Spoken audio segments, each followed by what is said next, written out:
Bismillahirrahmanirrahim. Assalamualaikum warahmatullahi wabarakatuh. Buat semua murid-murid yang saya kasihi dari kelas 6 Venus. Baik, hari ini adalah PDPR minggu kedua untuk hari yang kedua. Okey, hari yang kedua iaitu hari Rabu. Okey, jadi hari ini Ustaz akan mengajar kamu berkenaan dengan bidang sirah. Tajuknya adalah pembukaan kota Mekah. Jadi murid-murid bolehlah buka buku teks muka surat 143 sebelum kita mulakan pengajaran. Ustaz ulang, murid-murid bolehlah buka buku teks muka surat 143. Tajuknya adalah pembukaan kota Mekah, pelajaran yang ke-15. Baik, hari ini Ustaz akan ceritakan secara ringkas sahaja mengenai latar belakang pembukaan kota Mekah.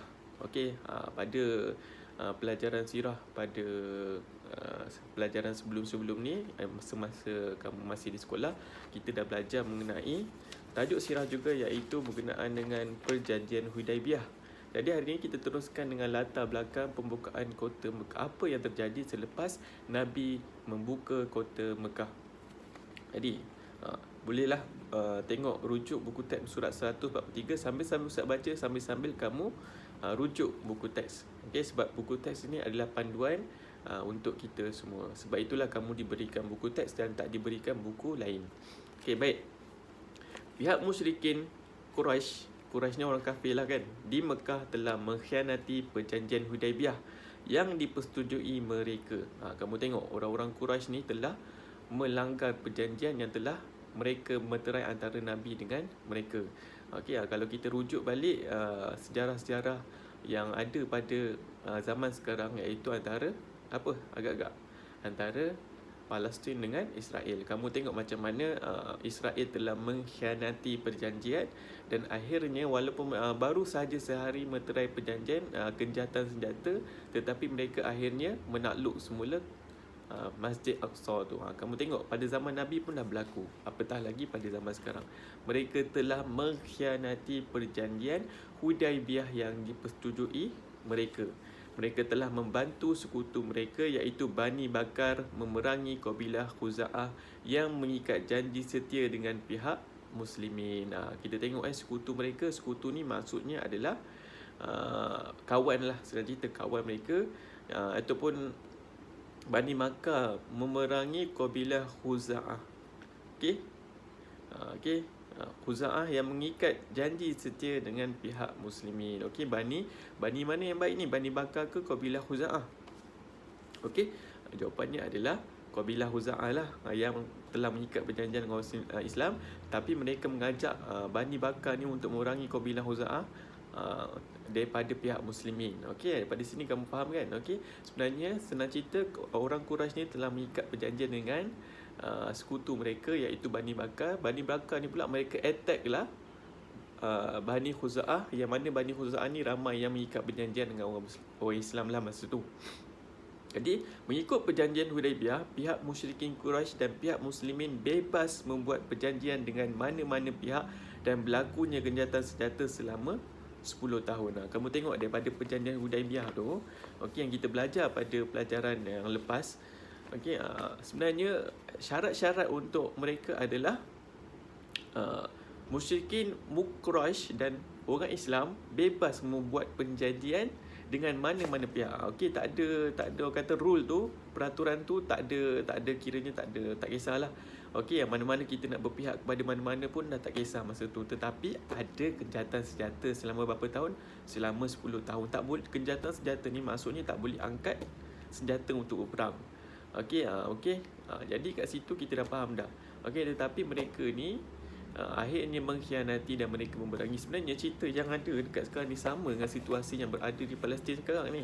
Okey, ada gencatan senjata lah kononnya, tetapi akhirnya mereka mengkhianati perjanjian. Sebenarnya apa yang berlaku kat Palestin ni dah berlaku dah pada zaman Nabi, iaitu mengenai perjanjian Hudaibiyah lah, masa Nabi nak buka kota Mekah ni.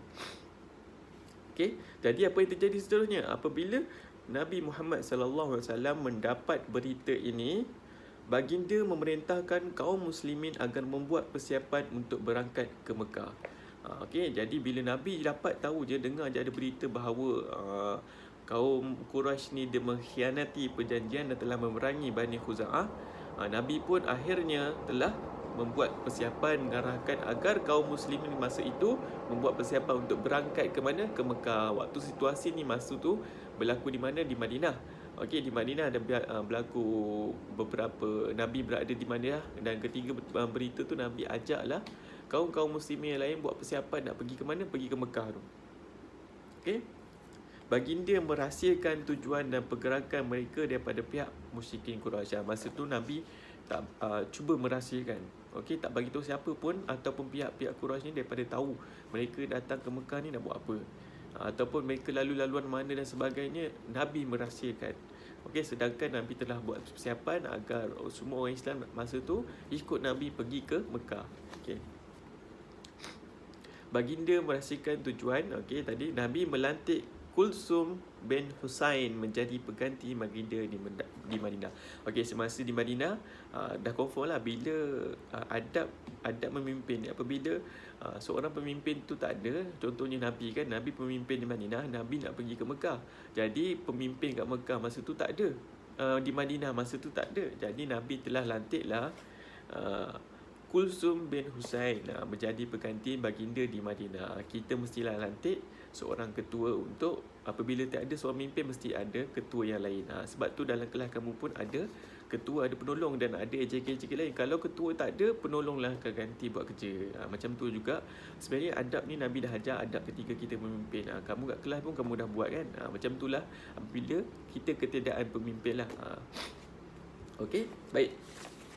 Jadi ini secara ringkas je Ustaz ceritakan berkenaan dengan macam mana berlakunya pembukaan kota Mekah tu. Okey, dia bermula daripada pengkhianatan daripada perjanjian Hudaibiyah, yang mana orang Quraisy ni telah mengkhianati, dia telah bersekutu dengan Bani Bakar untuk memerangi kaum muslimin iaitu Bani Khuza'ah.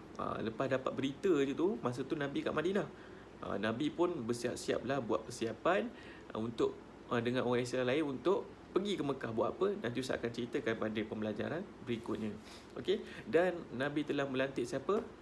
Kulsum bin Husain. Kulsum bin Husain untuk menjadi pengganti Nabi di Madinah. Masa Nabi nak bergerak ke Mekah tu, Nabi lantik Husain bin Kulsum untuk menjadi pengganti pemimpin di Madinah buat sementara. Okey. Jadi itu sajalah pengajaran Ustaz untuk ini. Ustaz harap kamu faham, walaupun ringkas, sekurang-kurangnya kamu faham macam mana permulaan berlakunya pembukaan kota Mekah ni. Okey, dia bermula daripada situasi pengkhianatan perjanjian. Jadi untuk kefahaman kamu, untuk nak lebih kamu faham, okey, macam biasa buka buku mesra digital ni, okey, dan buat muka surat 68. Ustaz ulang. Kamu ada latihan yang Ustaz berikan untuk tambahkan kefahaman kamu mengenai tajuk ini. Okey, buka buku mesra digital ni, buat muka surat 68. Okey. Okey, Ustaz harap kamu fahamlah berkenaan dengan tajuk sirah ini secara penerangan secara ringkas untuk kamu faham. Dan insya-Allah kita akan jumpa lebih kurang 2 minggu lagi lah. Sebabnya minggu ni dah minggu PDPR. Minggu depan 2 minggu kita akan bercuti. Okey, tiada PDPR, dan selepas tu insya-Allah kita tak tahu apa situasi, sama ada sekolah dibuka, kes dah turun ke dan sebagainya, ataupun PDPR berlangsung. Kalau PDPR berlangsung, saya akan sambung semula tajuk ini insya-Allah. Okey, itu saja daripada Ustaz. Jumpa lagi insya-Allah. Assalamualaikum warahmatullahi wabarakatuh.